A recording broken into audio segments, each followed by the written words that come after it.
फिर लग रहा है कि हवा का रुख बदल रहा है। अब जहाँ भी जा रहे हैं वहाँ कुछ ना कुछ दिख रहा है। उम्मीद की किरण जो है वो चारों तरफ दिख रही है। आप लोग यहाँ पर आए हैं, आपका आभार प्रकट करते हैं। हम लोग सब साथी गए थे इलेक्शन कमीशन के सामने और हमने चार मुद्दे रखे हैं।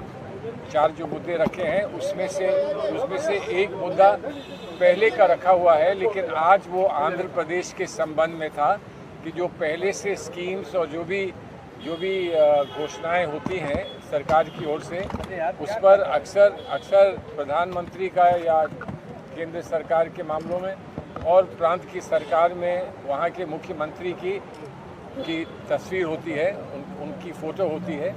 तो उस पर हमने इलेक्शन कमीशन को से निवेदन किया है कि वो पहले की स्कीम्स, चलती हुई स्कीम्स तो चलती रह सकती हैं, लेकिन उनका प्रचार प्रसार करने में जो वहाँ का मुख्यमंत्री या वहाँ का जो मुख्य नेता होता है उसकी फ़ोटो लगाई जाती है, उसको आप तत्काल उतरवा दें। और उन्होंने हमें बहुत खुशी इस बात की है, हर्ष इस बात का है कि उन्होंने कहा कि ये आदेश दिए जा चुके हैं। हमने पहले से हर जगह ये कह दिया है कि जहाँ पर परिवर्तन करने की आवश्यकता है वो कर लें, संशोधन करने की आवश्यकता है एडवर्टीजमेंट में वो कर लें। और अगर हमारे संज्ञान में, उन्होंने कहा कि आपके संज्ञान में अगर कहीं पर ऐसा आता है कि अभी भी ऐसा हो रहा है तो उसको हमको सूचित करें, उस पर हम लोग तत्काल रोक लगाएंगे। उसी के साथ साथ हमने एक बात और स्पष्ट कर दी। हमने ये कहा है कि जो चलती हुई स्कीम्स हैं, जो वेलफेयर स्कीम्स हैं, लोगों के कल्याण की स्कीम्स हैं, उस पर कहीं कभी किसी की आपत्ति नहीं हो सकती है। कहीं ये ना कोई सोचे कि उन पर कोई रोक लगाने का कहीं दूर तक प्रश्न है। लेकिन हाँ, नई स्कीम्स लागू नहीं की जा सकती हैं और इलेक्शन कमीशन ने स्वयं ये कहा कि नई स्कीम्स वो तो नहीं लागू हो सकती हैं, लेकिन पुरानी स्कीम्स में भी नए बेनिफिशरीज़ को जोड़ने का अधिकार इलेक्शन के दौरान नहीं है, मॉडल कोड ऑफ कॉन्डक्ट के दौरान नहीं है। ये उन्होंने इस बात को स्पष्ट किया।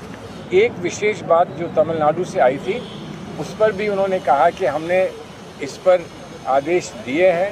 वो ये थी कि कभी कभी जो केंद्र कार्यालय है हमारी पार्टी का, वहाँ से पोस्टर्स प्रिंट होते हैं जो कि फिर प्रांतों को भेजे जाते हैं। उन पोस्टर्स में समय समय पर वहाँ के जो कैंडिडेट्स होते हैं उनका नाम या उनकी तस्वीर होती है और वो अक्सर फिर उनके खाते में जमा कर दिए जाते हैं। उसका जो खर्चा है वो उनके खाते में इलेक्शन कमीशन डालता है। तो हमने कहा कि ऐसा ना करें।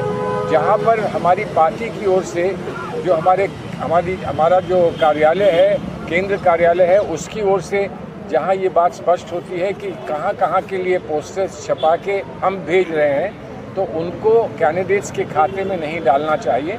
इस पर भी उन्होंने कहा कि हम तत्काल वहाँ के चीफ इलेक्शन ऑफिसर से कहेंगे कि आपके जिन नेताओं को आपत्ति है इस बात की, उनके साथ विस्तार से बैठें और उनको समझा दें और बता दें कि इस पर उनको आगे कोई कष्ट नहीं होगा और अगर कोई कष्ट की बात उठती है तो आप हमारे संज्ञान में उसको फिर से लाएं।